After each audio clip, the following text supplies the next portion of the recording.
イラン現政権のプロパガンダ機関とも言われるイランの国営放送イランイスラム共和国放送です。که شنیدید صدای متجاوز به خاک وطن صدای متجاوز به صدای حق و حقیقت است. آنچه که ملاحظه کردید صدایی که شنیدید فضای غبارآلود استادیوم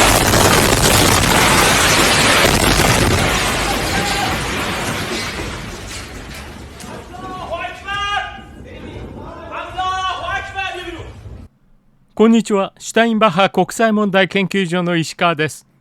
2025年6月16日にイスラエル軍はイランの国営放送イランイスラム共和国放送 IRIB を爆撃しました。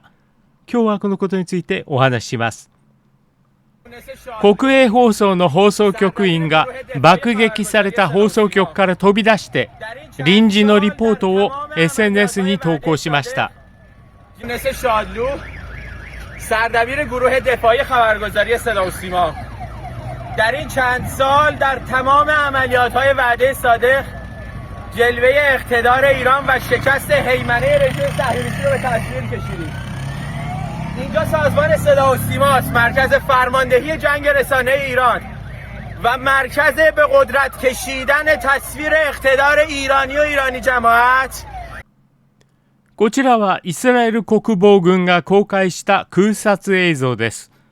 イラン軍事政権が使用する通信センターへの攻撃記録と字幕には書いてあります。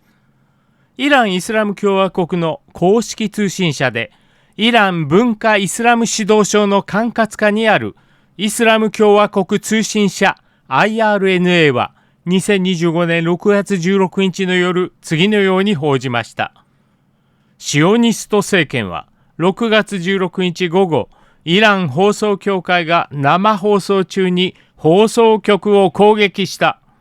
ニュースキャスターのサハル・エマミがニュースを読んでいる最中に生放送のニュースが中断された。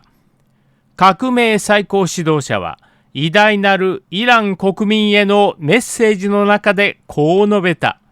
シオニスト政権は厳しい処罰を覚悟しなければならない。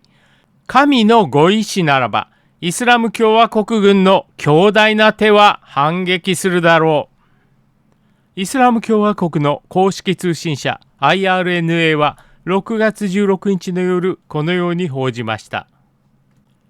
今日はここまでします。最後までご視聴ありがとうございました。チャンネル登録といいねボタンもお願いいたします。それではまた。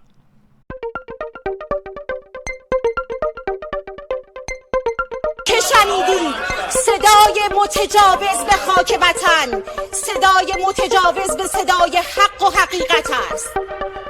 آنچه که ملاحظه کردید صدایی که شنیدید فضای غبارآلود استادیوم